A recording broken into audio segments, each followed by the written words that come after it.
Bylaw Study Committee to order. All of the committee members in attendance are here in person. We do have one committee member absent who, in theory, could Zoom in, but given where he is and what he's doing, business trip over there, I'm not expecting Greg to Zoom in on him. So, okay. First agenda item, as always, is public comment. I don't see any members of the public in the room other than the four of us. Nobody is on Zoom, so unless one of us has something to offer as a public comment, we will proceed with our next agenda item, which is action item list updates, if any. Don't imagine there's much. Yeah. Really not much updating activity at this point on the action item list.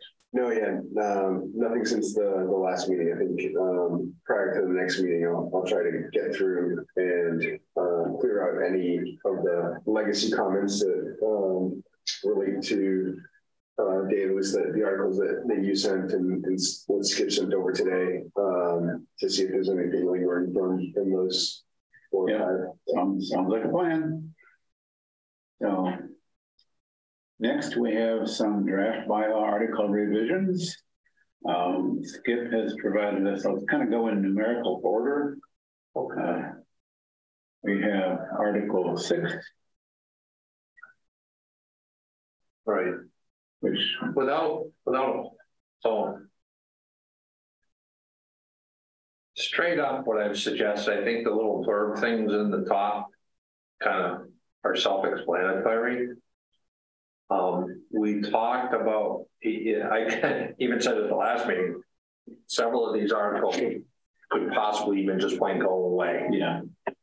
I kind of think that what they did is try to copy and paste out of the statutes and then get a little verbose with some of the stuff.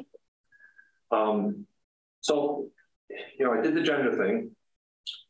The placing of the bond for the treasurer collector is spelled out in the law, so theoretically you could just get rid of section 1 altogether, with the exception that, oh wait a minute, I can't remember if this one is too or not. The 3 offices that I looked at, 2 of them for sure in the statute give you like a 10-day grace period to get the bond. So if we want to make it a term of their employment, election, ability to take office, or whatever you wish to call it, then we should leave this thing in here about them having to get it. If we don't want to do that, then we can eliminate the placing of the bond altogether because it's required under the law.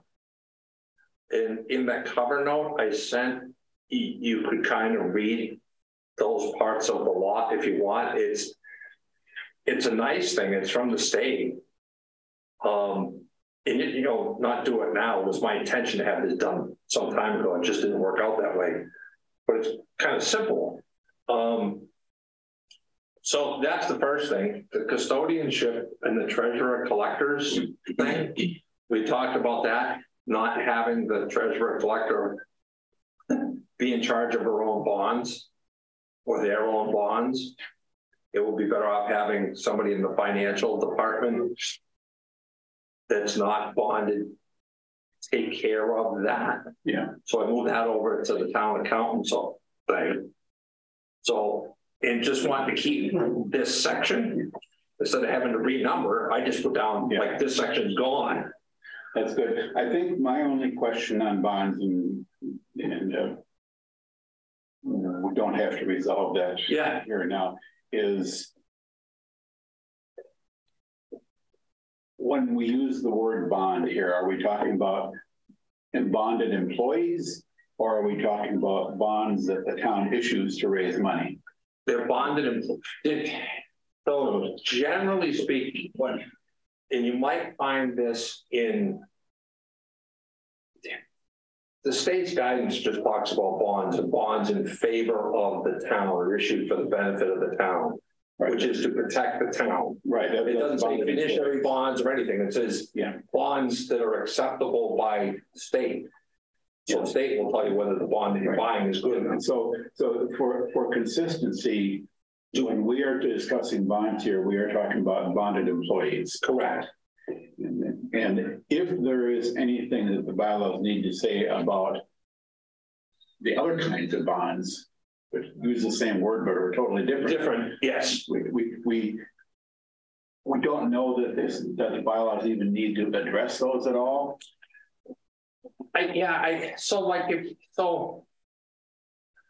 In this, again, this would be something to talk to Evan about, but in this cover thing, so one of the things that I had an issue was the treasurer collector. As I'm reading through all this stuff, I'm saying, well, what are they referring to as the treasurer collector? It kind of seems like it might be the quote unquote tax collector.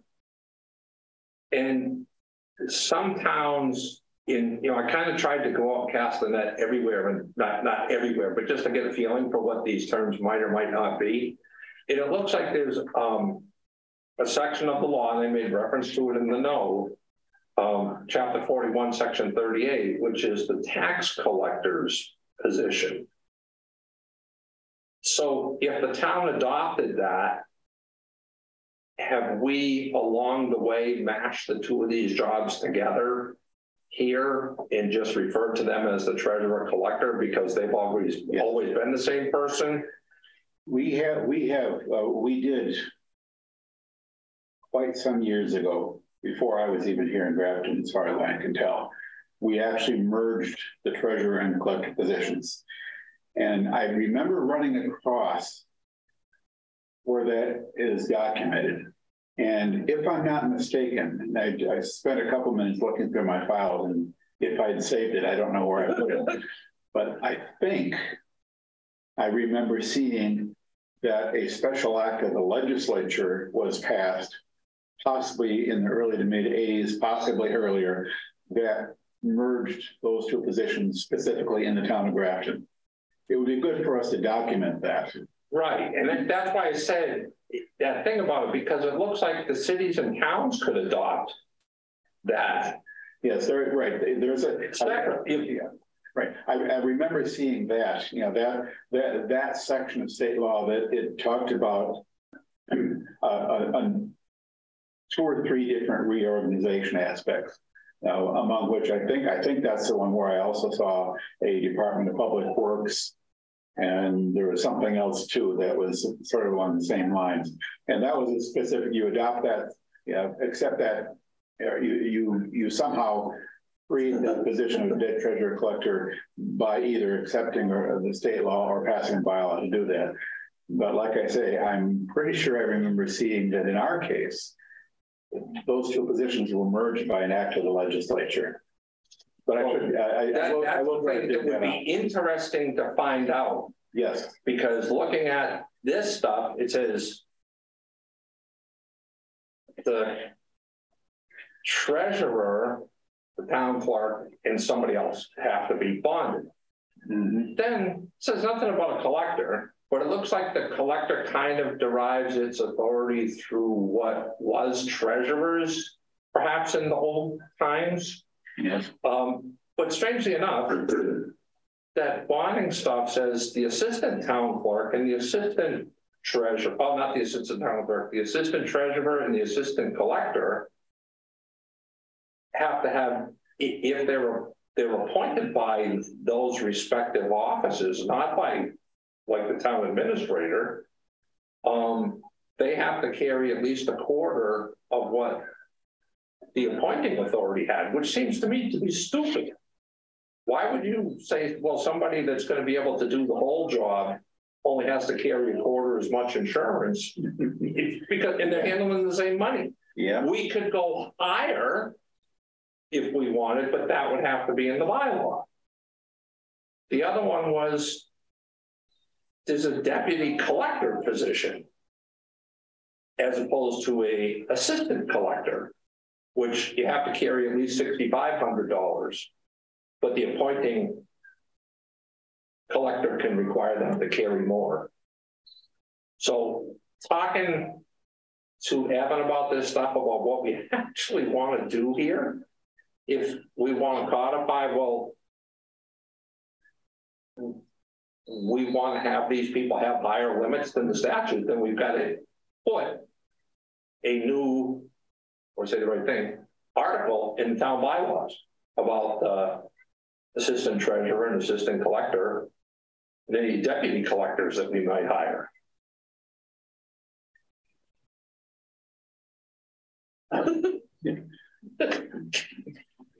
So there's some questions that continue to plague this stuff. So for now, yeah.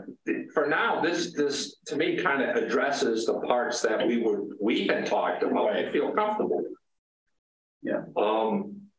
But and again, even with the idea of okay, maybe we should just get rid of it, is the annual report. I think that's a compilation of what normal people are required to do, along with some of the stuff that's required in the collector's stuff in the statutes. But again, we may find that that's all copied and pasted from whatever may have been done, if and what, you know, like whenever Grafton did the thing with the legislature. Mm-hmm. But we won't know that until we find out. So yeah, that's my thing on Article 6. Yeah, I'd say it's probably ready to be parked, awaiting those things. Yeah, I'd say, you know, it seems to me, unless we have anything else that we want to fiddle around with it right now, this is probably good to be published as our first draft of proposed revisions. Yeah, and as with everything else, everything we've published to date is always subject to further changes as we continue to do our work. But I think this captures what we know we wanted to do with this. Okay. Right? Yeah. And oops. So, and what I did, and this actually kind of with what you just said would work too. The clerk, Article 7, I called it the short version, but I think I found out what's preventing me from skip before we go on to now. I did have a couple of comments before we're going to post this. We might as well make, or at least talk about a couple small tweaks on 6. Okay, let me put it back up again.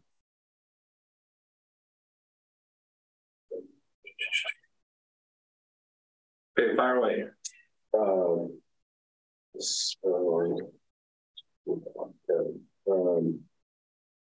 In section 1, where you strike his, I feel like we do need some sort of pronoun there. So I would just change the his. Oh, you know what? I think it's the. Before entering upon the upon the duties of office, maybe it should have a comma. Treasurer collector shall, well, that's like commenting the death out of it too. Yeah, I think if we just said their office, I think that. Oh, okay, that's fine too. I mean, when I first did it, all I could think is getting rid of words. Yeah. You know, before starting the office.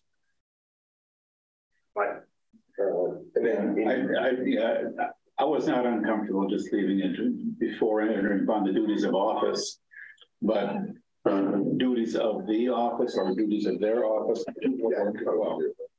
Yeah. So yeah.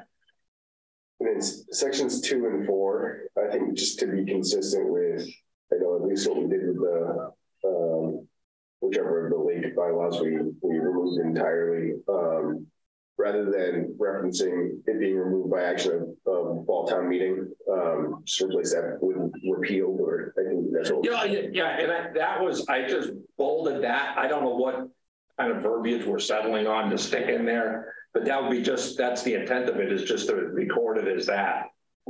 So if you want to change that, and that's just the idea there, that's it. The only other thing about section 3, second line, there's a reference to paid out by him during the year.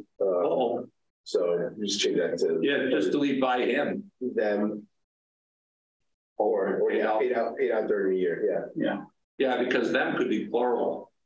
And then there's another in the following line, which may be placed in his charge. You should probably just say in their charge. Can I send this to you before? Did I send this to you in March with a him, his, her thing deleted from it? Or did I not? Because I had something that looked like it was saved in March. You sent out an earlier version, I think, to everybody. at one point. I don't remember which edits were. All right, so yes, Skip, you did set something out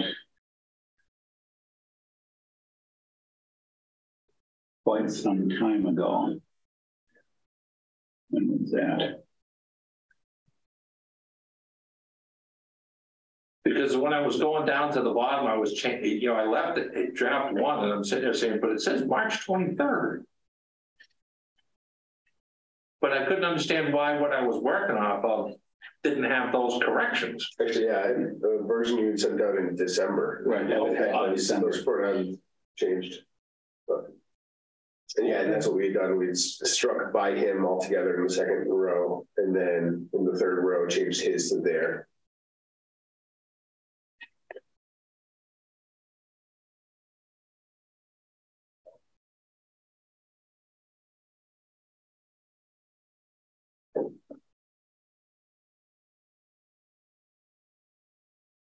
Yeah, I guess whatever we do with sections 2 and 4, we should probably just delete the titles for those sections as well.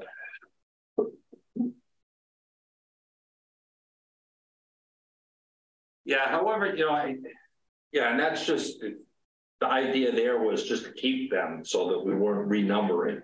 So however we want to memorialize that, then we memorialize that. I guess I would suggest one of two approaches. One is leave the section heading in there and simply say you use the word repealed, which I think is, let me just double check. I think that's what we used for the other ones.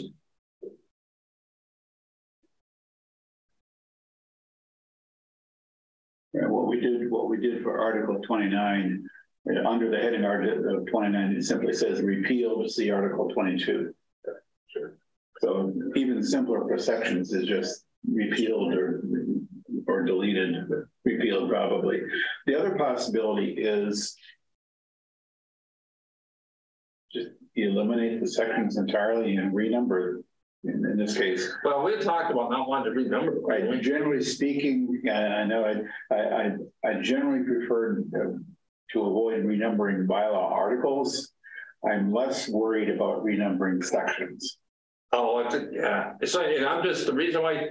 So I like the repealed in the town meeting date because they seem to have put town meeting and then dates for changes elsewhere. But it looks like that's what they do in Massachusetts law. Like you're going through sections that have been wiped out, it just says repealed and then kind of gives you the stuff that refers to the date. Yeah, I'll be curious to see, not that it's ours to worry about, but how Candy wants to handle all of the revisions that we're proposing, because if she tries keeping track of all of these edits that theoretically will be made in fall 2023, it's going to be a mess of a document. Yeah, I wouldn't worry. I guess at least for our purposes right now, let's leave the section headings in and simply use the word repealed. And everything that we do is subject to subsequent editing and subject to review for consistency of formatting. And in fact, one of the things that we're likely to end up doing is, as part of this set of however many warrant articles we have for this, we will at least, in one place, we will at least authorize the town clerk to make across the board edits for formatting and numbering. It's fairly standard language that we sometimes use to cover that, to give the clerk the flexibility to make the document look consistent and readable. Okay, so that's fine. We might even want to put, because I kind of gave people direction in the blurb thing to go and read if they want to read the law. And oh, okay, yeah, that's what it says. If somebody actually is going to be that deep, which in the past people have done at town meeting, I haven't seen anybody the last several years that kind of takes the place of some of our older characters. Yeah, wouldn't kind of challenge and say, well, it says right here where to go. So, yeah, I think just kind of broadly speaking along these lines is whatever we end up presenting to the town when we're all done, should include sufficient explanation of what we've done and why. And this is a good example of that. Here's what state law says about this. And that's you need to read this knowing what state law says. Now, we don't necessarily put all of that into a warrant article. No, but we provide, one way or another, we provide sufficient information for folks to really understand what we did and why. Yep. So, Article 7 did the gender thingy. Took out the bond part in Section 1, kind of gave the thing about the 10 days and the whole reason, if we want to make it effective on the day they take office, whether it be elected or appointed, then we include it here. If we don't want to do it, then we wipe out the whole placing of the bond anyways, if we're just going to stay with whatever law says. It's, quote my mother-in-law, case closed. You don't have to put it here. There may be a requirement in the law that says that the town clerk has to keep all this stuff, or we may want to leave it there. The town clerk's hours, again, I think that came back from a time when we had different office hours up at the old town hall. Yeah, we don't need to keep that in here. We had talked about the ballot for this, for the or we call it the secret, or the secret ballot. Whatever you want to call it. Yeah. Yes. And whether we were even going to keep that, and I can't remember what ever wound up becoming of that. Or was that still kind of parked and wondering whether we got to do it with the clickers? I think, particularly given recent experience, where the clickers were not available, I think in all cases we need to be prepared to have a secret ballot done the old-fashioned way. Yep. Now, one might question whether that belongs in the town clerk bylaw article or in the town meeting bylaw article. But it's here, it's been here. And if we're going to keep the provision, we might as well just keep it. Yeah, might as well keep it, because that would fall to the town clerk to do. Yeah, right. It is, even though it's during the town meeting. Did we say that? Yeah, it does. Okay, yeah. And the last part was, the town clerk shall make provision of recording by electronic or other means, I think, as deemed appropriate by the town clerk. The converse of that would be the town clerk hired an idiot for somebody that they didn't consider to be appropriate for the job. Yeah, that clause, as deemed appropriate by the town clerk, just seems superfluous. Right. It doesn't need to be there. You would kind of take that as given. Yep. And then Dave, we don't even have, if you put no changes in the fee schedule and let her put it in. For the sake of completeness, yeah, I know we're working with tables in Microsoft Word can be challenging. But like I said at the last meeting, I can take and plop that table into here and then make it work. Okay. I know how to do that. Now, I was talking to Carol and she goes, oh, that's what you were talking about. I said, yeah, I think so. And I said, you and I were talking about it. I said, but when I was trying to do it this time, I think I found where something is, not that it makes any difference now, because I tried to copy and paste just the wording. And as I got down to, and I covered it in the note, but as I got down to a certain section, all of a sudden it jumped and took the whole table in. And when I was copying and pasting before, that's where it sort of seemed to be plopping partially in there. So I don't know if there's something buried behind the scenes, but. Yeah, well, it may partly have to do with exactly how that table was embedded in the document. Because there are different ways of doing that sort of thing. And as I said before, I have fought with Word at times on things like that, but yeah, that is something that I've done often enough that I shouldn't have any trouble dropping that in there. Okay. So, and then Brian, changing the wording for that thing that we get rid of, or whatever you want to put in there. Don't care. Did we ever get any clarity from either Candy or anywhere else as to whether or not this fee schedule even belongs in the bylaw or needs to be in the bylaw? Well, I don't know if I ever wound up asking her. Yeah, I don't even know if I would go to her or town council or both, but well, I would leave it there. It's part of me wonders, you've got a note down at the bottom about the numbering. These numbers, I mean, they're so haphazard. Well, they are wonder because I think stuff got deleted. Yeah, or I wonder if they're actually in reference to either something in Mass State law or some other reference where, like, that numbering is something other than just a numerical listing for this purpose. But you know, I'll just shoot Candy a note right now. At least that way she'll.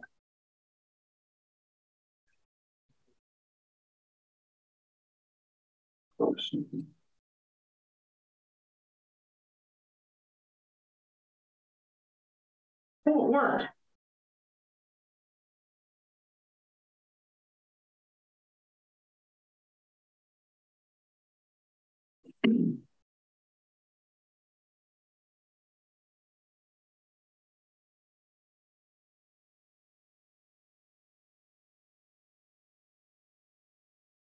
It's probably like one of the things you have to find backwards.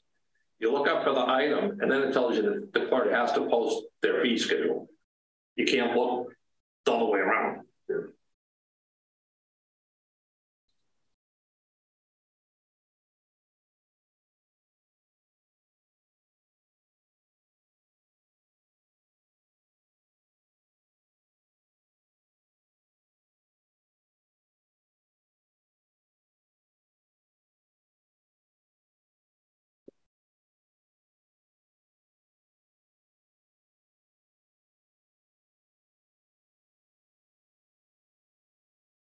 Well, a question came up on the fee schedule. I posted in Article 7 of the bylaws. Do we actually need to post the schedule as part of the bylaw? Well, I'll ask about the numbers too.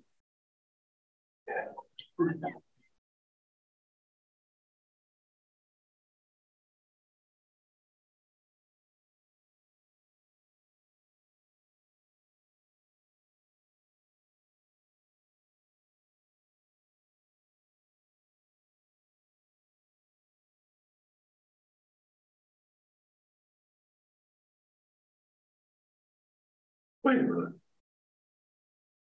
Well, that down with my sense stuff.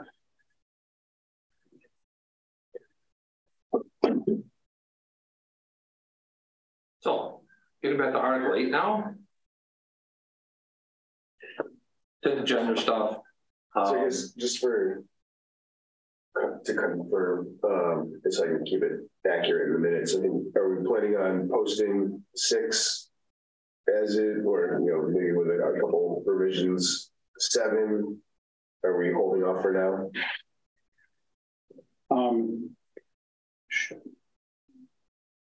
Probably with 7, I would say let's post it with any of the not much. There's only a couple of things I think we talked about in what Skip sent out in section 1, where Skip deleted the word his. Let's do the same thing that we're doing in Article 6. Yeah.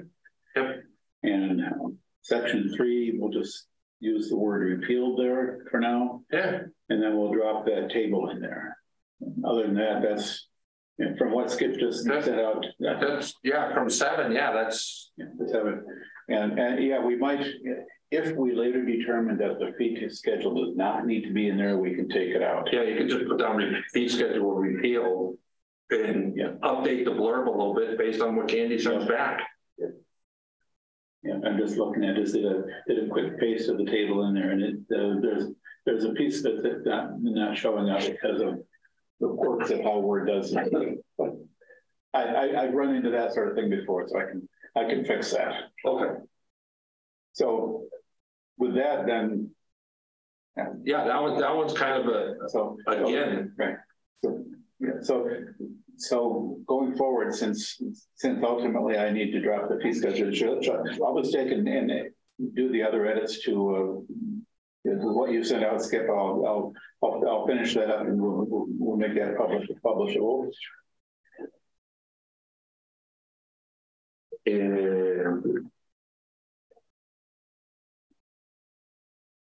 Is that closed? That's interesting. Oh, anyways. So made the gender changes for Article 8. Added clarification for Section 3 because, so the one that I sent along, it shows their annual report in place of his in Section 2. Yes, no? Please say yes. Yeah, I think there is fine if we want to be talking about their report. We could also say the annual report if we're just talking about the town's annual report. Yeah, I kind of like the word there because it is the accountant's annual report. Yeah, and everybody's required to send it in. There are a lot of them. There are some generic requirements for annual reports, but yeah, this is basically saying that here's some specific things that we want the accountant to include in that report. Oh, just for your edification, Candy will be up until June 10th, 12th.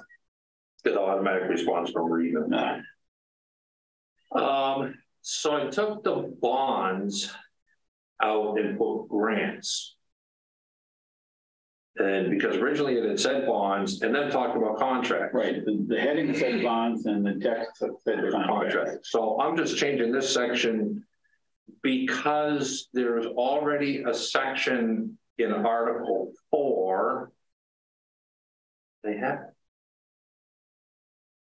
Oh, crud, I didn't put that in there. Well, yeah, okay, so that's the, okay.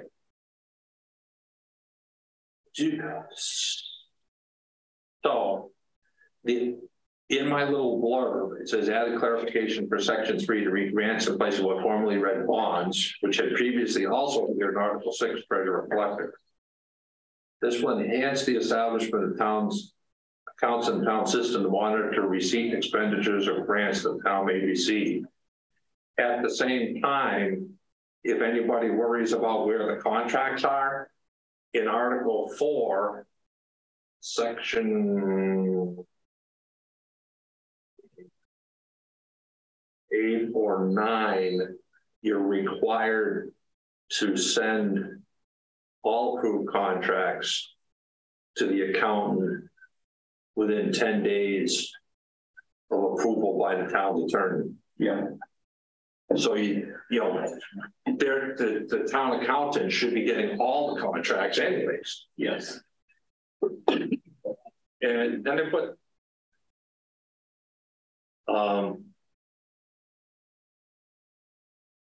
custody of the bonds. The town accountant shall retain all bonds for town officials. The town accountant shall review the terms of any bonds annually with the town administrator to determine the adequacy of the bonds and maintain them until such time as they may be surrendered or canceled.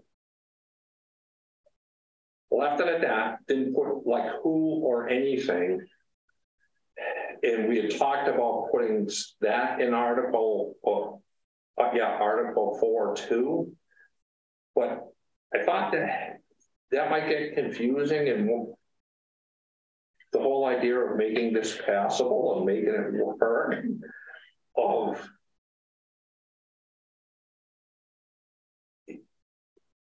it, if you put just this, would it be better in Article 4 or better in what Evan's doing in the personnel bylaw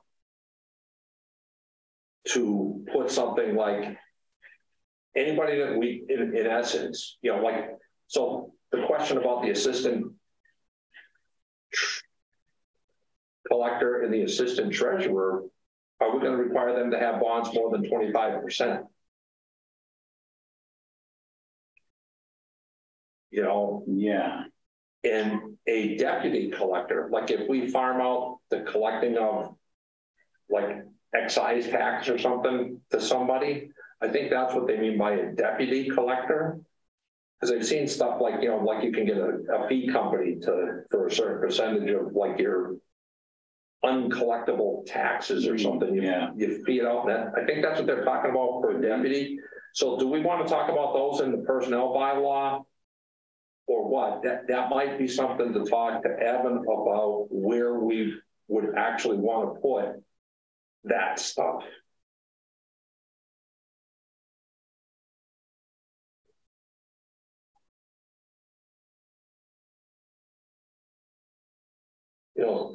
Some people are personnel, but a deputy collector is like, that's my understanding of what they are. So, like, where the heck would you put that? Or would you put that in the treasurer collector section? Yeah, that's a good But point. He's not according to what I read, he has nothing to do with them appointing assistants or a deputy. Or that position doesn't. It's the treasurer or the collector that would appoint somebody. Yeah, I wonder about that. Because there's, that touches on the question of what state law says regarding who appoints whom and what the charter says. But the charter largely vests all that appointment authority in the TA. Yeah. So do we want to, we want to stay out of that cat fight and just say, hey, you hire somebody, we're not going to let you get away with having 25%. We want those positions to be bonded the same way you are. Yeah, so there's a couple of questions there. One is, who do we want to be bonded? And the other is, how much do we say? Or maybe it's really one question. How much do we want the bylaws to say about who needs to be bonded? And how much do we want to leave up to the discretion of the Well, and that's what I'm saying is I'm not saying like you must bond the fire department because they have the burning permit fees. It's whomever you decide to bond, you and the town accountant shall decide the terms of it, and the town accountant is the one that retains them. That's the why I worded the town accountant part. Right. So as we've got it written here, we're noting certain employees that have to be bonded. That's not assumed to be a complete list. We are noting certain ones, and we're noting where the bonds need to be kept. Right. And that may be enough. Yeah, and I have not. The other part about this is I've been working with Mary on and off on the town's insurance, and we may have, in essence, again, the term bond, we may have an employee dishonesty bond or coverage that covers cash and physical, like contents kind of stuff that would take care of everybody else and what they may, like if I can't imagine the burning permit fees at, whatever they were, $5 or $25 or whatever, of, if the cash flow has been changed to you have to bring the money in every day to the collector's office. Well, what are you going to issue? Jeannie's going to issue $500,000 worth of burning permits in a day and run away with it. Yeah, right. So it's details like that of deciding who needs to be bonded. And for the most part, we can stay away from that in the bylaws. Yeah. So going back here then to Article 8 as distributed this evening. Any other? Is it good the way Skip's got it written right now, as we're all reading it? The other thing I might tweak is in terms of custody of bonds, like use the same language that we have under the hearing section. Instead of retain all bonds, shall have custody of. Well, you know what? I think I'm guilty of copying and pasting from somewhere else. Retain just feels like more of a record retention versus custody. Oops, my fault. So instead of retain, have custody. Have custody. Yeah, that the language there is a little bit more consistent. Yeah. Oops.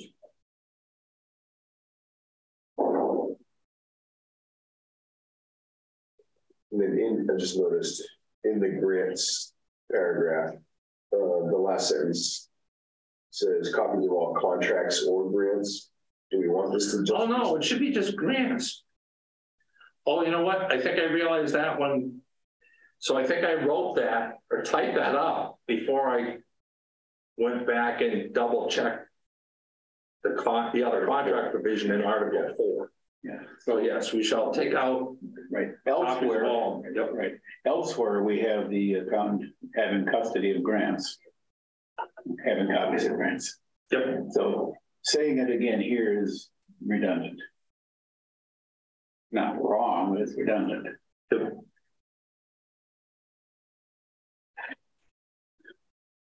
Okay. And originally, I think I had 30 days. Yeah. To change it to 10 when I saw the contract. And I forgot to go to the beginning of the sentence, wipe out contract. So with that then, good to go with it? We'll provide an updated copy of that and we'll send it out. I just kind of changed mine, figuring that you were going to change the wording on whatever you wanted to use for those deleted articles. Yeah, I'm fine either way. Dave, you want me to make the tweaks and send? I can send you the updates to. No, I don't. So I mean, they were minor tweaks. Yeah. I don't think you need this on the back. Do you guys? No, just to get the final version that we'll post. Yeah, that's all we're doing. All right. So what we're doing here on Article 8, the town accountant shall have custody. So I kind of did them. Let me. Yeah, I mean, if someone's already written them down there in a Word document, to send them out again. So oh boy. You know what? Jesus. I think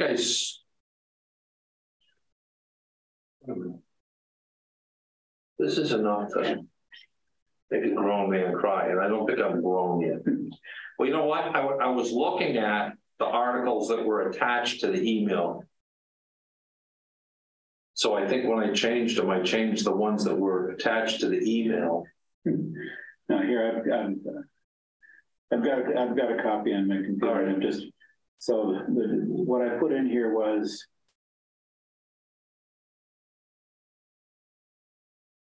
under Section 3, removed the contracts part, copies of all grants. Under Section 4, town accountant shall have custody of all bonds rather than retain. Yeah. Was that it? That's it. All right. So yeah.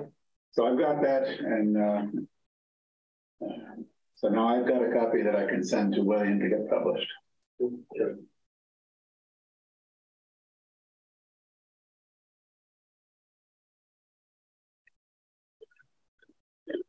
All right, it's going back. Let's see. She didn't change articles, the treasurer collector at all, but we do have questions that revolve around that position, right? Right. With treasurer collector, going back there for a moment, in Section 1 on treasurer collector, did we crossed out the word is, did we decide to put there in there or the? So we did that in 8, so we might as well do it here. But I think when we talked about it, we just left his off. Yeah, but so we'll do the same as we did in 8 with there. Sounds like a plan. Do their office, and I just said that we would say repealed. Section 2.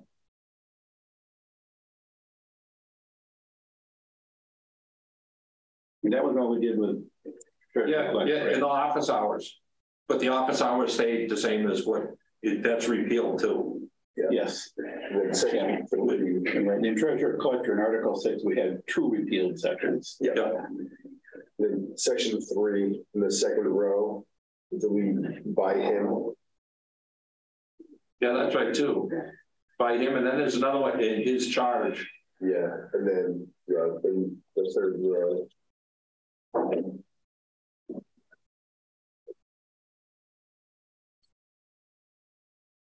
Will be placed in their charge.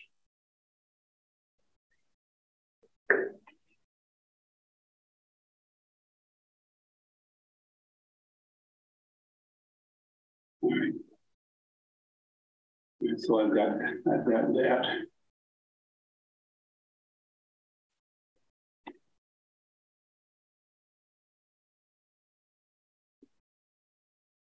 So at this point, we've got 6, 7, and 8.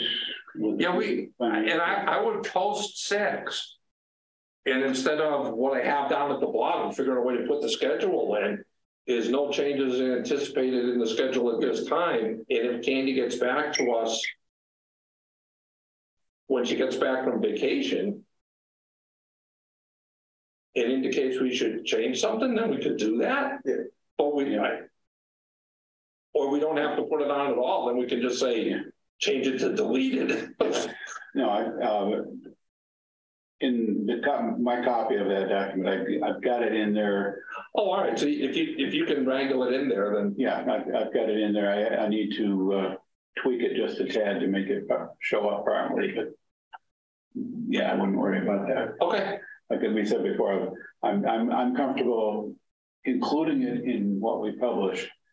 And if we later determine that it doesn't actually need to be in the bylaw, we can just revise what we propose and cross it all out. Yeah. Yep. All right, so go ahead, 6, 7 here. 6, 7, and 8 are good to go as amended. A point on Article 10, which we were wondering about that at our previous meeting. We already decided that we were good to go with Article 10, but we were wondering about that clause that said the town council was to publish a list of all the cases. And I spoke to Evan about that and sent him copies of 2 or 3 sections of town report where that was done. That was last done in 2012. And I sent copies of that to Evan just to show him this is what we used to do years ago. And he was going to forward that to Ginny, and at least as of the last I heard from Evan, he was going to plan on having, reinstating that practice. So, and unless someone comes up, unless Evan and Ginny reach a conclusion that that really ought not be done, we will resume that practice and therefore leave the bylaw the way it is.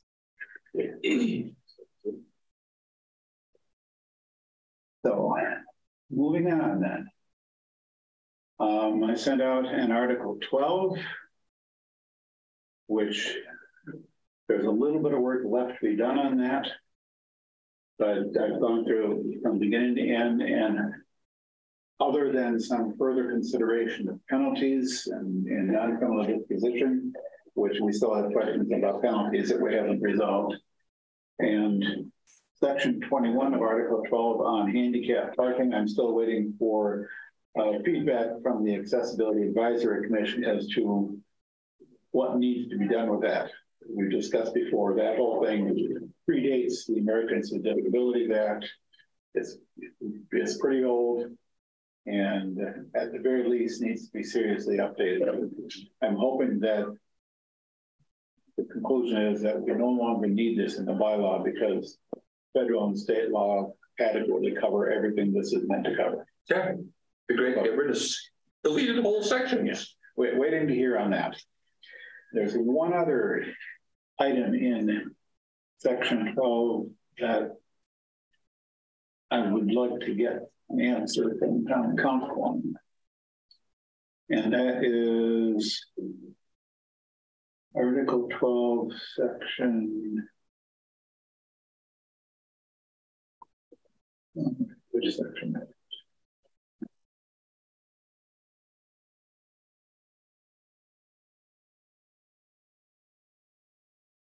Section 24. Section 24 authorizes the select board to have the town offer a reward for information leading to the prosecution and conviction of any person who destroys or defaces any public property owned by the town. Now, the question on this came up in the Attorney General's review of this when it was passed back in 2012. And the AG pointed out that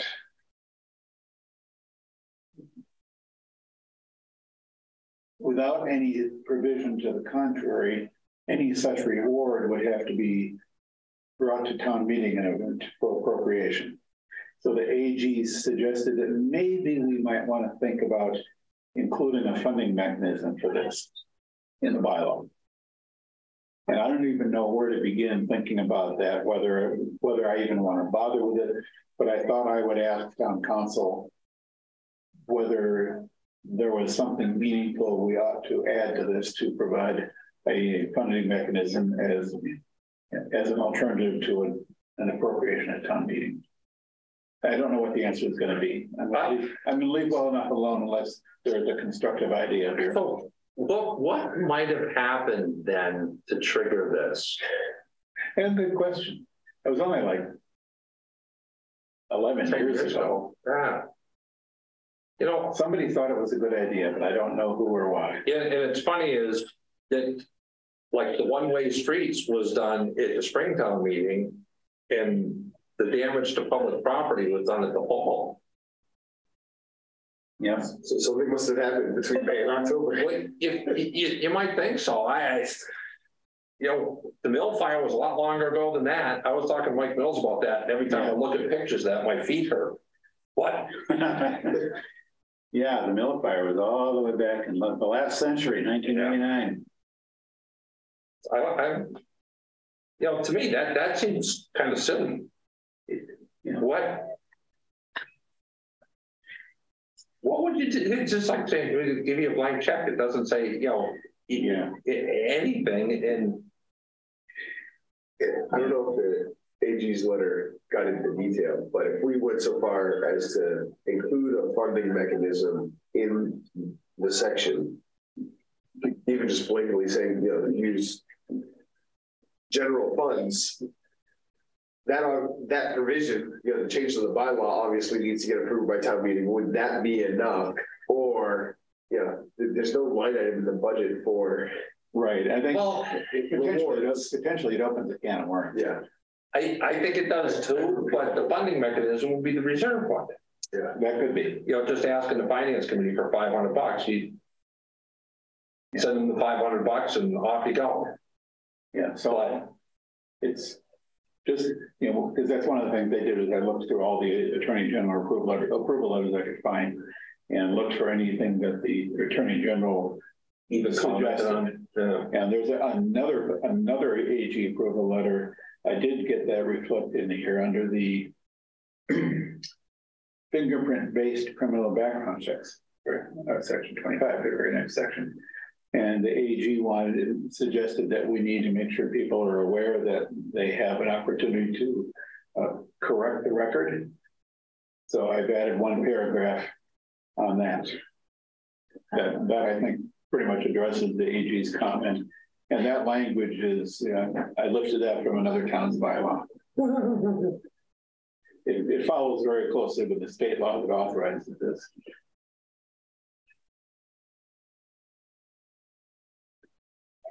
So if it follows the state law, why bother putting it in there?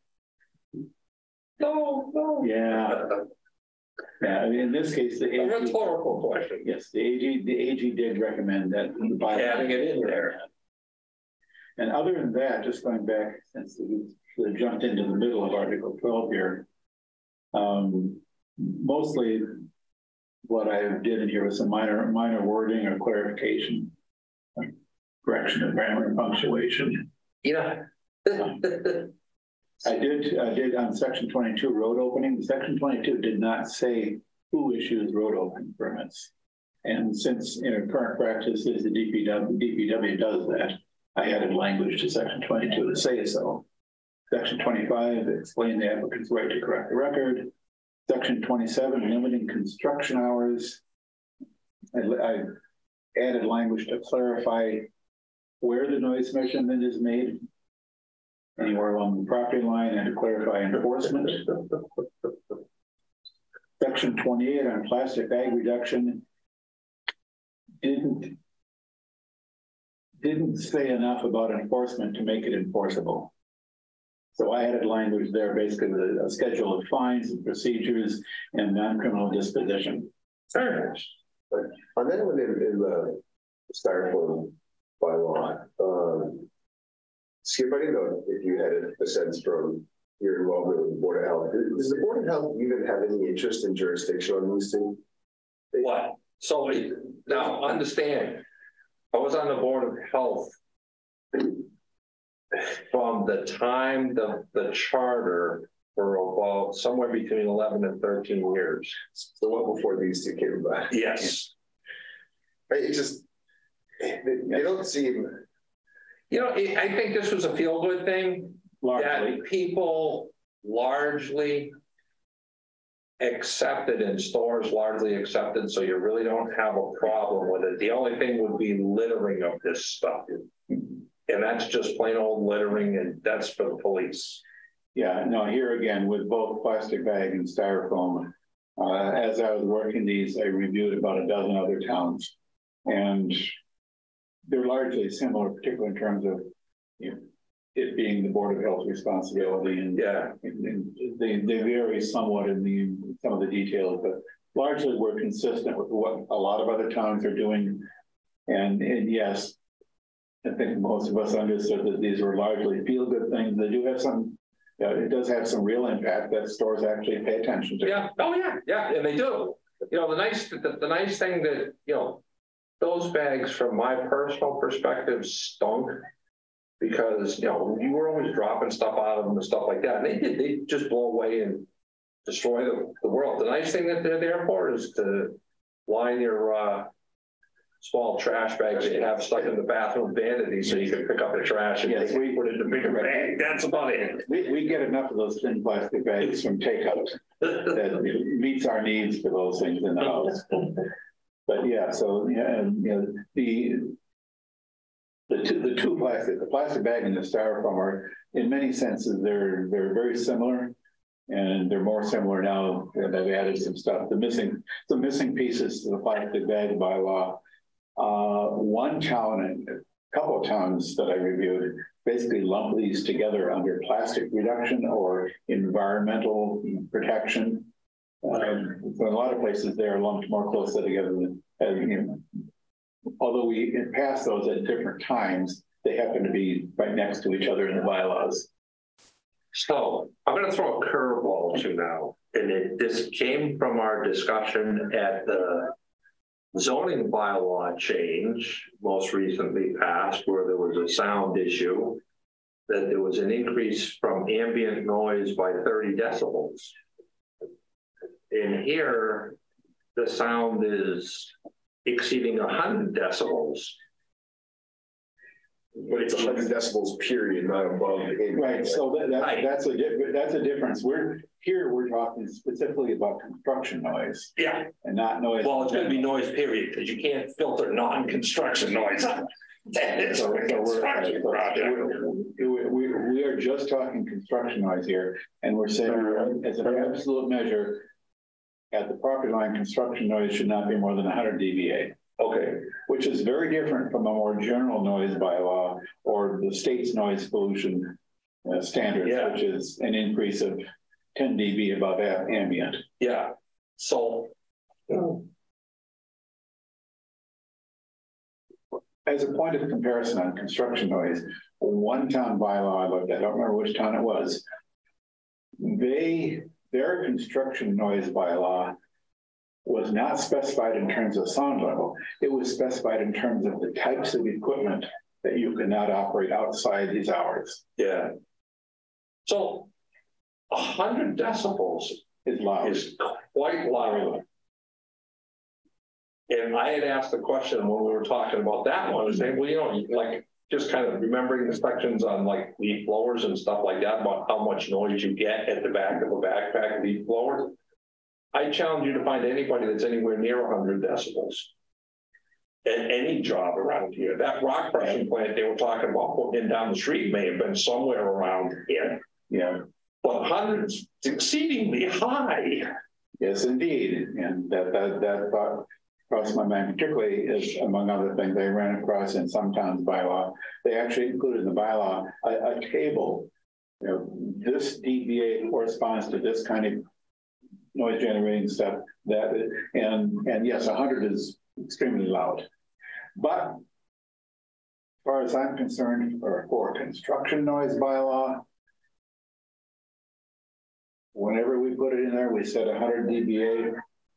And I'm willing to leave it at that, subject to further consideration of a more general noise bylaw, which people keep asking for. But that's a whole nother topic that we've talked about, but not so far pursued. And if we do decide to adopt a more general noise bylaw, we might fold this into that. Because construction workers are exposed to potentially hazardous noise level above 85. I was wondering if that ceiling was left high to include things like blasting. I wonder. No, you know, blasting's all on the ground. You don't even, you'd feel blasting before you heard it. Wouldn't hear it. You might be like, it might sound like distant thunder. Oh, this just tells you how to do it. Older bulldozer with no cab. Yeah, so it looks like this construction noise bylaw is only about 8 years old, not even 8 years old. So someone in 2015 thought it'd be a good idea to put this in there. We're going through a lot of expansion. Yeah. Yeah, well, by 2015, a lot of the construction activity that was taking place in the earlier 2000s that really tapered off there. There was not a lot of residential construction going on after 2010. But nevertheless, someone thought it would be a good idea and just threw this in there without really thinking about, well, okay, 100 dBA, that sounds loud. Without thinking about, well, where do you measure it? Yeah, and that you know, so it's like. Now, if the intent was the construction equipment and you're standing right next to it and it's 100 dBA, and again, it's not prohibiting the noise altogether. It's just saying that noisy construction activities can only occur between 7 and 7 p.m. Right. So you don't want to be generating. Yeah, so that's. In my perspective was I asked the question at that, and they would say, oh no, that's an exponential function and blah, blah, blah, blah, blah. And I said, well, you know, I'm thinking about the stuff you see on, again, get back to the leaf blowers and some of the other stuff. It's like, good God, if you can't go above 100 during the day, that's like saying you can do anything you want during the day because there's nothing that anybody's going to do that this will stop. Yeah. And again, this bylaw does not apply to leaf blowers. The what? Does not apply to leaf blowers. It only applies to construction equipment, site preparation. Yeah. Well, I'm just thinking, compare, that's the noise you get from it. It's like, holy crap. I mean, you got to realize that this bylaw is, at best, very limited usefulness. Yeah. And noise, and there are towns that have that are much stricter in noise, and they do regulate construction activity between 7 o'clock at night, 7 o'clock in the morning that's under 100 decibels, which is anything. So this is actually useless. Okay, I digress. I don't want to keep. So yes, while there are some interesting questions to think about with respect to this and its value to the town. Yeah, we've done some good stuff there. It's another, it could be thought of as another feel-good thing too. But anyway, when I looked at this, I just said, I will just clarify it a bit and otherwise leave well enough alone. Very good, very good. So, any other suggestions for what we should do with this draft? So I don't know what level of detail you wanted to get into. Yeah, I know you mentioned having some further edits to come later. I've got a bunch of comments, but I can send you those offline if you really want to walk through a bunch live in meeting, or I'm fine either way. Yeah, I mean this. I only sent this out a couple of days ago, so no, you guys haven't had really a whole lot of time to review it. So, yeah, if it would work for, yeah, I think it's certainly good for additional comments. Yeah. I mean, there's two things. One, we could publish it as is. Yeah. Two, we could we could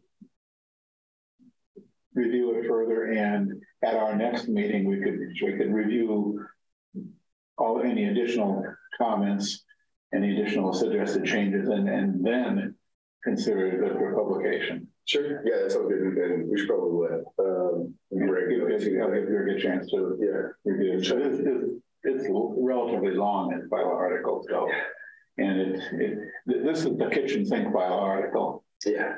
The only, I know you mentioned penalties was largely open, at least with respect to non-criminal disposition. There's a number of sections that cite penalties in excess of $20, but then we have section 18 that says, with one exception, section 8, no penalties shall exceed $20. Yes, that it's those sections and penalties that I know are going to need work. So the other question I would have for you on this is the animals or vehicles in or upon public areas.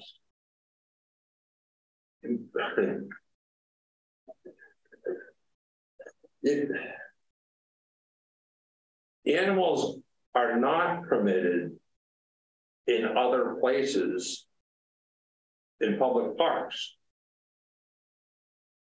We have a regular, well, who knows when it's from, but at Nelson Park, we have a no animals thing.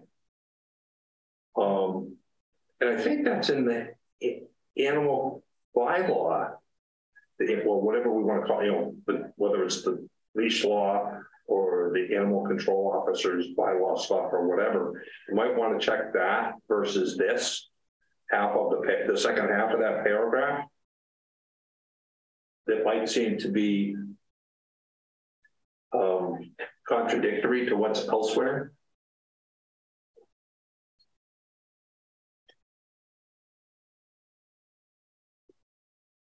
Yep, that's worth checking.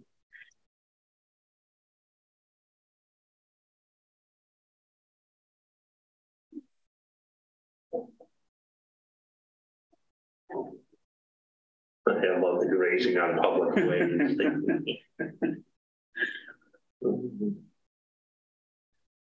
It's still possible for someone to do that these days.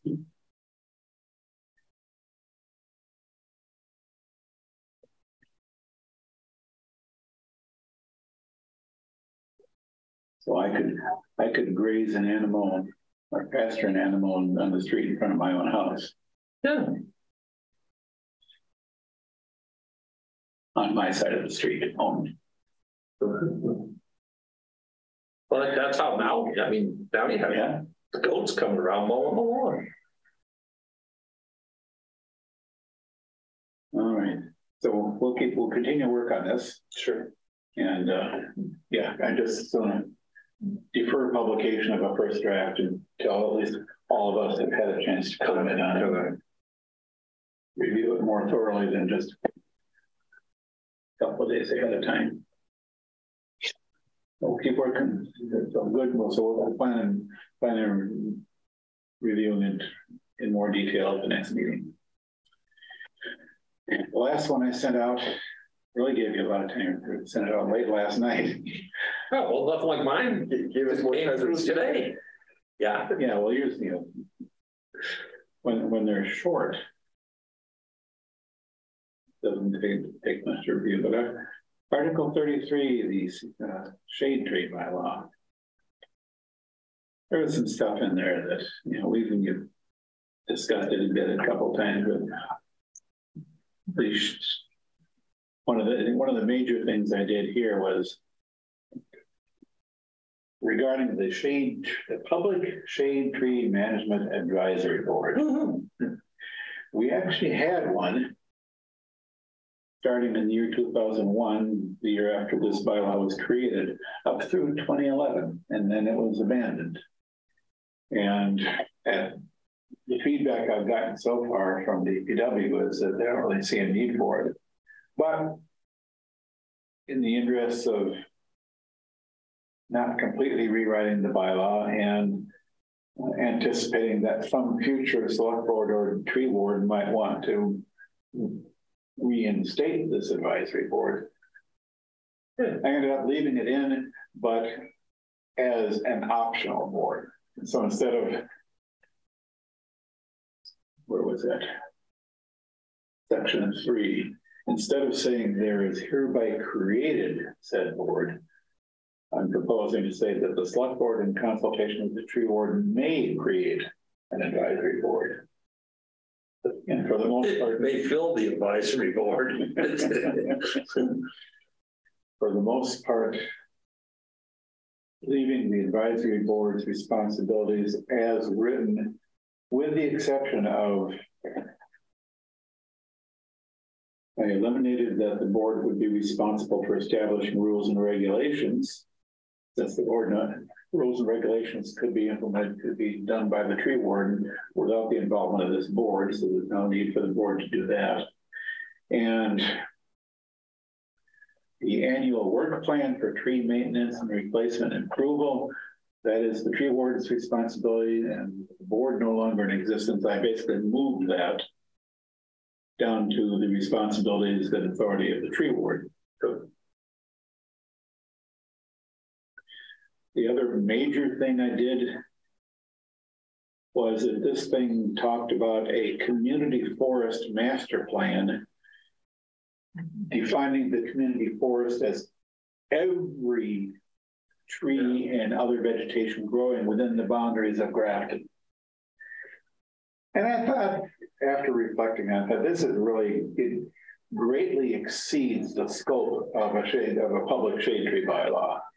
And it greatly exceeds the potential authority of any town body.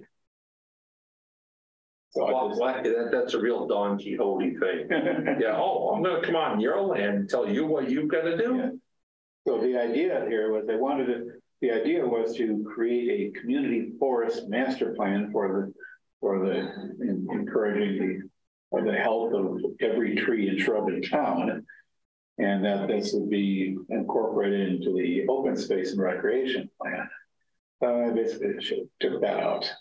No more community forest, no more community forest master plan, and anything related to it. And most of the rest of the edits here are pretty minor. Clarification of language. They clarified the language about utilizing non-criminal disposition for violations of the tree bylaw. And here again, since you guys haven't had really that much time to read through this. I scanned through it enough and remember reading through it enough, because the things that we kind of submitted that are on the cheat sheet are kind of all addressed here a lot. We've talked about some of the stuff. That looks fine to me with the concepts that you've kind of tossed into it. I could see where well-meaning they might want to try and give guidance to what people plant and how they take care of it. But in an advisory nature, and if the tree warden wants to put out, to nurseries, please don't sell these crappy trees, and stuff like that. Who wants to be the tree police? Right. I come out with a chainsaw and say, well, that species isn't allowed under the shade tree, the town, townwide forest thing. So we're cutting it down, even though you spent $1,500 to have it planted. Trying to go over well. It seems to me that the changes I'm proposing are just better alliances with what the town is actually capable of doing under the law. There's a couple questions about the definitions under topping. The practice of cutting back large diameter branches. I wonder, we're incredibly specific right above that in defining what a tree is with diameter and height. I wonder if we should, or if there is any definition of what a large diameter branch is.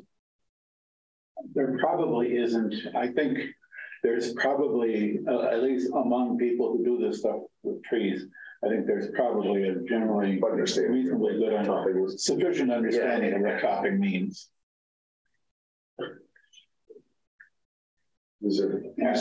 I would hesitate to propose a definition that is sufficiently specific that you could do something that misses the definition, but still is something we really don't want.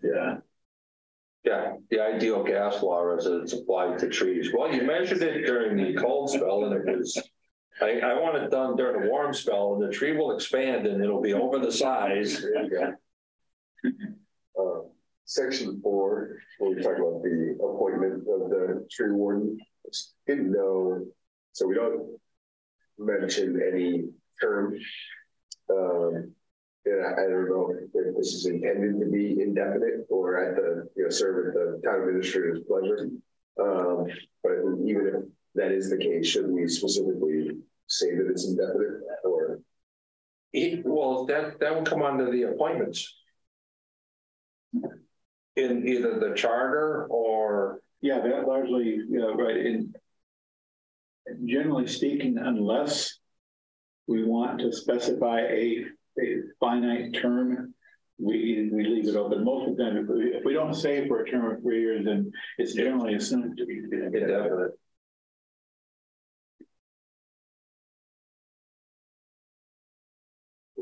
Arguably, we don't need to actually say the town administrator shall appoint a tree warden, because if we don't say anything about who appoints someone, it is automatically the town administrator. But this bylaw, in its present form, had in section 2, had the select board appointing the tree warden, and in section 4, had the town administrator appointing the tree warden. I removed the select board appointment. Remove the definition in section 2 because it really doesn't need to be a definition of that term. It's adequately defined by state law. Yeah, that was all I had. There's a couple sections where we're deleting an entire, I think usually lettered area, so that the others will have to get re-lettered. Right. My assumption here is that if you're deleting all of item A, then the rest of it you'll renumber the list so that what is now B will become A. Succession planning.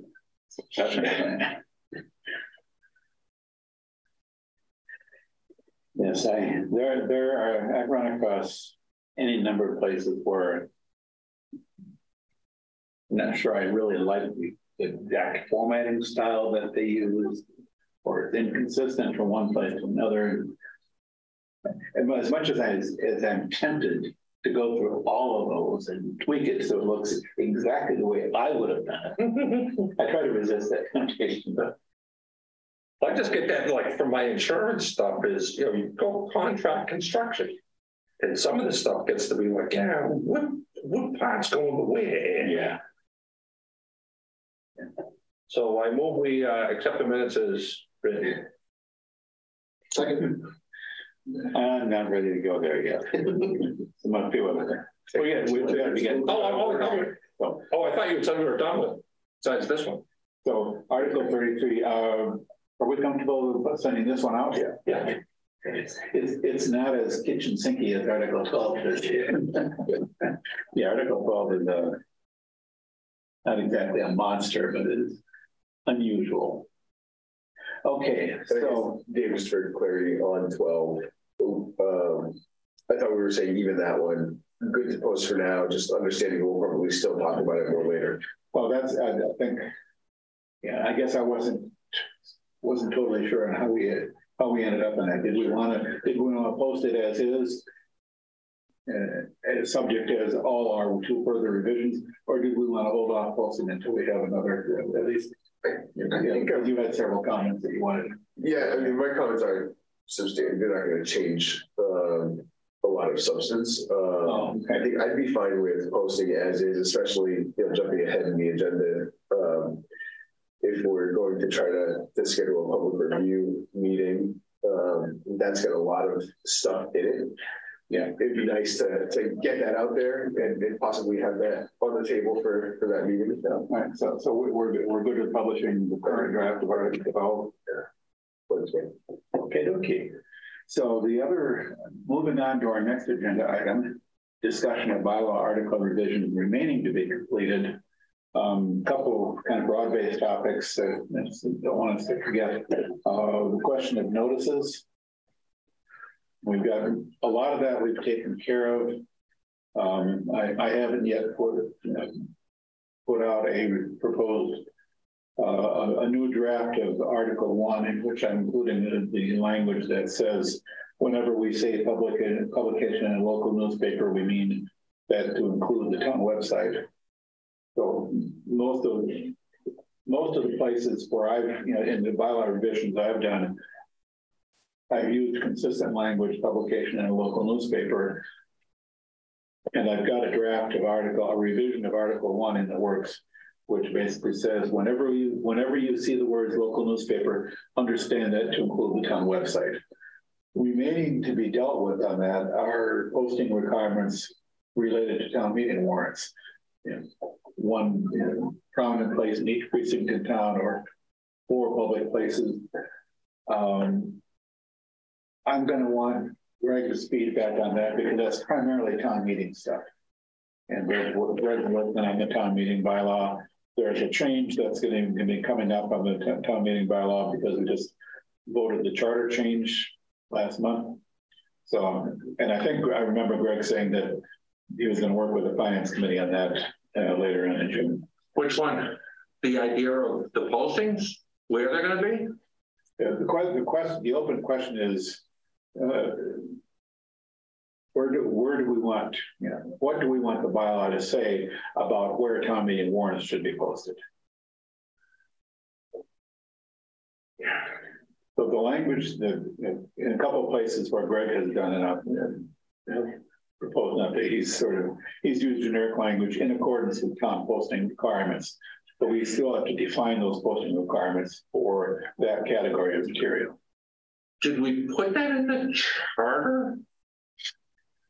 All right, so that kind of, what we did put in the charter was wherever the charter talks about local newspaper, understand that to include the website. So that's in the charter. And for completeness, we're going to repeat that in the bylaws. But in addition, we need to talk about what to put in place of the current requirements of things to be posted in every precinct, of things to be posted in the branch libraries. Right. So I think, and so I had talked to Candy about that, and she printed off some stuff and gave it to me that essentially said you've got to kind of post it in the precincts. And the constable goes out and posts it in each of the precincts, and that's all you have to do. So in the past, it had been the libraries, being precinct 1, 2, and 3. I believe when I posted some of the town meetings that I did them at the libraries and at the post offices, and now it's kind of gone to the post offices, the town hall, and the Millbury Street Elementary School. Is precinct 5? Yeah, that's, is that precinct 5? I think that is 45, voting years for 45. Yeah. So I think that's what, so anyway, it's been in kind of a flux where they just said, okay, fine, the libraries are closed, and that's typically where we did it. So do we want to say, do you want to list the places or just say one in each voting? yeah, that's what we have to resolve. It's and that's something. Greg being our finance committee rep and these being finance committee other notices, I would want Greg to be part of that discussion. But basically, that's the one element of the notice, posting notices that we still need to nail down. Yeah. And back to the topic of penalties. Noted before, we've got a lot of places in the bylaws where they talk about penalties, and we've recognized that there are a number of inconsistencies and things that need to be cleared up. With respect to non-criminal disposition,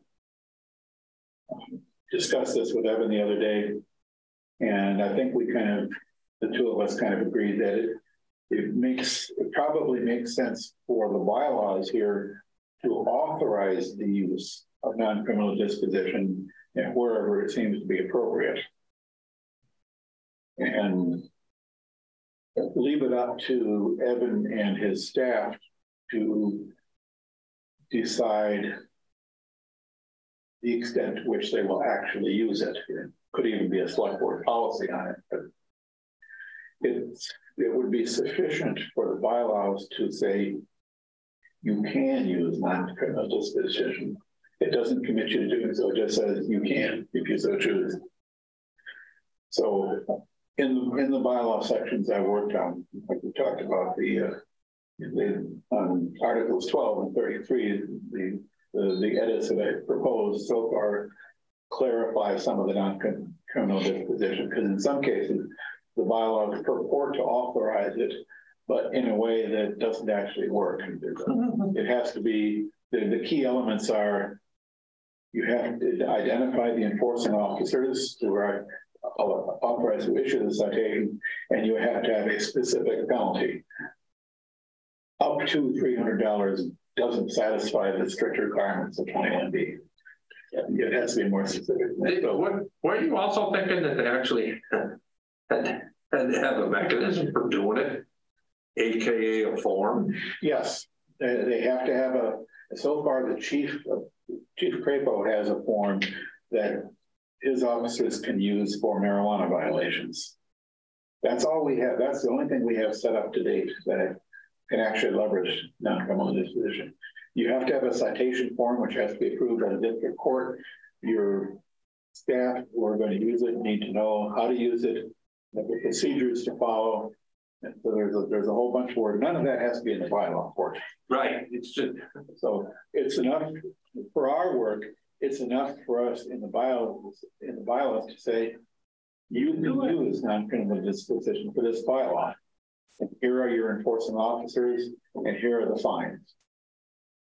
It's up to you, up to somebody, not the bylaw, to decide to be prepared to actually use it.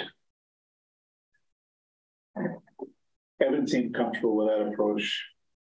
I'm comfortable with that approach. Yeah. And I will, and sort of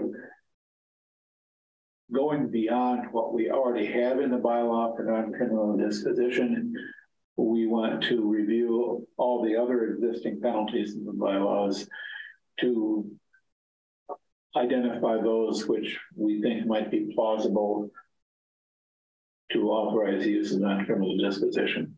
Yeah. The $20 fine for violation of the inspector of wires bylaw. We want to be, I mean, we can review the dollar amounts of fines as well. Brian has noted the discrepancy between that and the gas inspector, 20 in one place, 15 in another. Sort of the next step here is to look through the bylaws for opportunities that we think might be plausible for the use of non-criminal disposition. And that's about all I have to say on it tonight, Richard.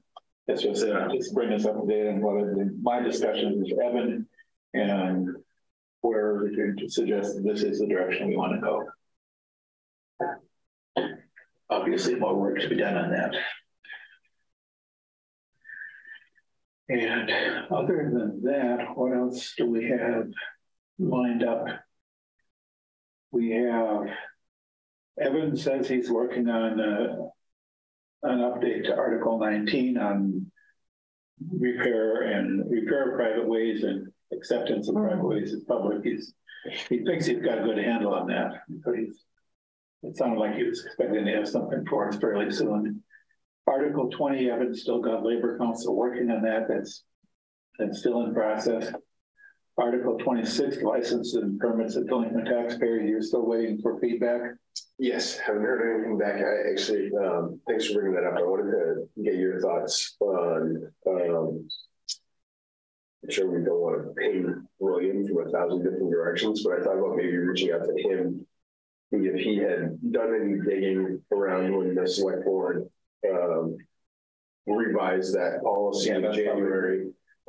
See if, I'll include a gentle nudge that, hey, this haven't heard anything back from the treasurer collector after a couple of things, but wanted to check in with him too to see if he had uncovered anything as part of that policy update. Yeah, that'd be a good touch point for sure.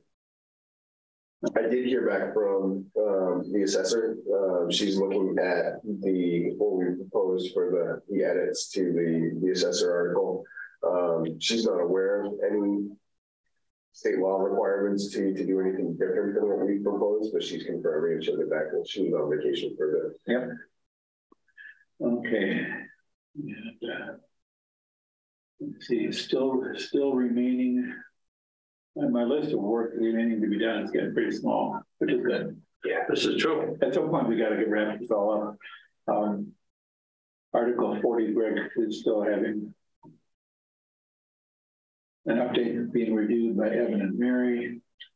Article 3, the Finance Committee article, talked about that already. The Greg is going to be reviewing that with the Finance Committee to propose an update now that we've officially passed the charter amendment that delegates to the bylaw the specification of the appointment committee. Article 5, the select board article. Other than the question of the bound book, I don't know what else there is to do. But at some point, if you want to, if you can go through that and propose any changes that make sense from the select board's point of view. Then there's Article 30, the alarm bylaw, which has your name on it. Yeah, that's in pretty good shape. I should have that ready for the next meeting. Sounds good. And that's basically it as far as at least what I can think of about the work we still have in front of us.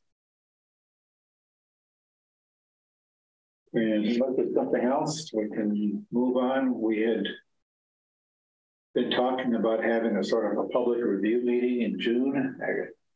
Our original schedule had it in May, but things never go perfectly according to schedule. But probably our next meeting 2 weeks from now would be, we have enough done that it's probably worth attempting to get some public review and comment on the entire body of work we've done to date. Now, based on the last time we held a public, sort of a public meeting where we wanted to get public input on the bylaw revisions, we held a meeting and almost nobody came. But we can try it again. Hope springs eternal. Yeah. This is not a topic that very many people in the public really find engaging. It's not a proposed subdivision or a warehouse. It's not a proposal to buy or sell land. It's not bright and sexy by any means of the stretch of the imagination. But nevertheless, we said we want to give the public every opportunity that we can to weigh in on this and give us their thoughts. So does it make sense to plan, have our next meeting 2 weeks from now and basically advertise that as review of all the bylaws changes that we proposed so far, and inviting public comment. Yeah, I know you've been sending out emails to the town departments and groups with each round of revisions, but it probably would be good to get the link to the website, and this is where you can find current copies of everything we've done so far out to the general public. Yeah. And even if that just gets a couple clicks, if somebody's poking around, they might see something they want to talk about. Yes, and I was thinking in terms also of for that meeting, and perhaps thinking about from prompting more public interest in this, doing this well before the meeting. But I was thinking, I was starting to think about preparing for that meeting, sort of a summary, if you will, kind of a list of here's what we've been doing, and highlighting the significant changes that we're proposing, particularly significant changes to specific bylaw articles. But yeah, just now starting to think that might be something that would be good to publicize well ahead of time, as we, not just here's the website, here you can go read all the articles that we propose, but to sort of something that would end up being the basis of our final report. Just describing what we've been up to, what we've looked at, why we're thinking the way we do, something like that. To that end, do you think there's enough time between now and the 22nd to pull that together and get it publicized? Well, that might be well intended. I'm not sure. I don't think of the right words to use, but I guess the hope springs eternal comment kind of plays into that. As to whether anybody's actually gonna, you could spend an awful lot of time on that. It'd be like writing the Bible, and if nobody ever picked up the Bible to read it. Moses know what? The Mel Brooks version. There were 15 commandments, but now there's only 10. That's not something I would want to invest a lot of time in for the sole purpose of being sent out in advance of this proposed meeting in 2 weeks. However, I'm thinking more along the lines of this being a start at what our final report will be. Sure. Yeah, you're absolutely right. That could be to do a decent job of talking about what we've done to date. What are the major changes that we're proposing? I don't even know exactly. I'd have to, more. But a top blurb to go on top of all the top blurbs that we prepared at the beginning of all the articles. I would not want to invest a lot of time for the sole purpose of having something to present at this meeting in 2 years. I think that Greg and I kind of thought when I first started submitting my things, and thinking about the little things that we're typing at the beginning of it, that should that's going to be, if we actually get some people to come to this meeting, how they phrase any questions that they might have is going to give us a good idea of what to expect for the town meeting. Yes, I think so. Did they actually meet them? Does somebody have some intelligent questions, or are people just coming and ranting and raving without anything other than a visceral reaction to something that? So I think, that in part, that's why we did those blurbs at the top of each article that we put out there, is to help to explain some of that. And what I'm thinking is along the lines of more of a not repeating all of that by any means, but something that in, say, on one page or 1 or 2 pages, something that is, or something that would make sort of a brief presentation at this meeting, just to go through, the highlights. Yep. And because I think, even thinking ahead to town meeting, we're going to want something like that something that people can read, here, 25 words or less, here's what this committee is proposing. And read on from more, right? Call it an executive summary, and which is sort of the same concept. If you don't have time to read the whole thing, read this short piece, and that'll give you kind of the essence. Yeah, we've endeavored to persevere. There's a lot of stuff that we fixed over 20 years of not looking at it. We took a very comprehensive look at it, and we gave you some little blurbs. Give you a place to go to look. And research this stuff if you really care to get into it deeply, like we did. Yeah, we're the only people crazy enough to get into this in all the gory detail that we have. But so let's plan on that. Try to get the word out as broadly as we can. As you noted, Brian, I've been sending out emails to the various, basically stakeholders, the people who are responsible for the administration of these bylaws, and we're keeping them up to date. Every time we post something new, we'll send it out to them, and sometimes I get some useful feedback from that. But for this upcoming, it's a much broader distribution. We want to send this out to all of the town departments, all the town boards and committees, to the general public by way of. That's always the problem. How do you reach the general public? We don't reach a lot of people by publishing things in the Grafton News anymore. Facebook reaches a few thousand people, maybe. But anyway, publicize it as best we can, and really start that. And really, William's out of the office today and tomorrow, so I can't talk to William about it tomorrow. But William ought to be able to work on the distribution of this to as wide an audience as we can reasonably reach. There's a select board meeting on the 20th. I'll mention.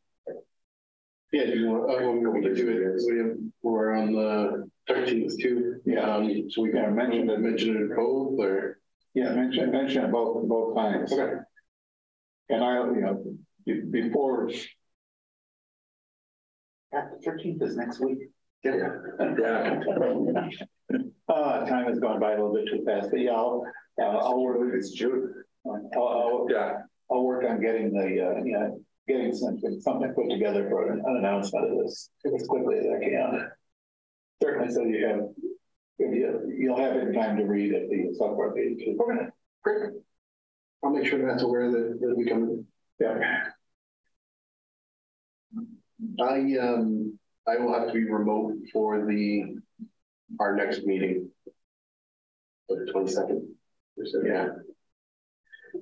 Yeah, but I'm thinking there's a place to hold the next meeting.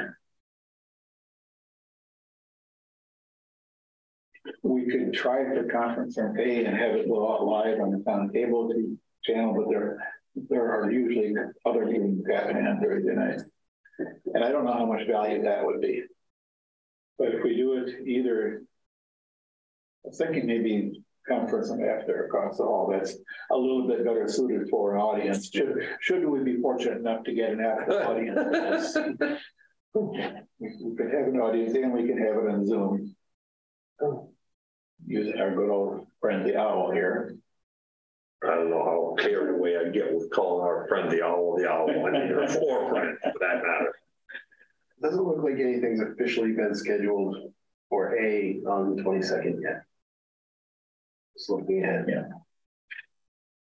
But I don't know how much value there would be in going out live on TV. I think I've got CPC. CPC is usually the fourth Thursday. Although they may not have actually booked the room yet, and we could usurp it from them. But unless we feel strongly that we want this to go out live on TV, doing it from F here on Zoom, live on Zoom, is probably sufficient. Yeah, so we'll need to be confident that there'll be owl issues. Well, provided that I No, notice that the confidence in the owl is exceedingly high at the time. provided I remembered how to operate the owl and it is not defective. The owls generally, I had a problem with the owl tonight because I did not notice that the microphone side of the owl was on mute. And I kept wondering, well, how come it's not hearing me? Stupid owl. Don't offend it.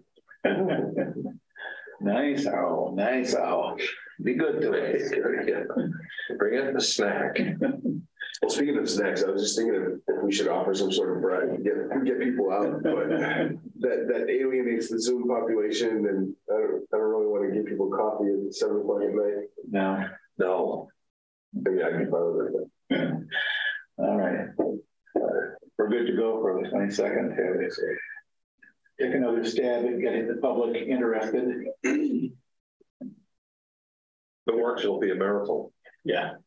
Well, if we get even one member of the public to give us a constructive comment, I won't complain. Productive or otherwise. All righty. So with that, our last agenda item is to review the previous meeting minutes. Can I make a motion now? I think that would be a perfect time to make the motion. I'd like to make the motion to accept the minutes as written. Second. Moved and seconded that the minutes be accepted as written. Is there any discussion? None. They were well-written minutes. Not for me anyways. With no further discussion, all those in favor? Aye. Opposed? Motion carried unanimously. And one motion left to be made tonight. So moved. Second. Moved and seconded that this meeting be adjourned. All those in favor? Aye. Opposed? Motion carried unanimously. This meeting is adjourned.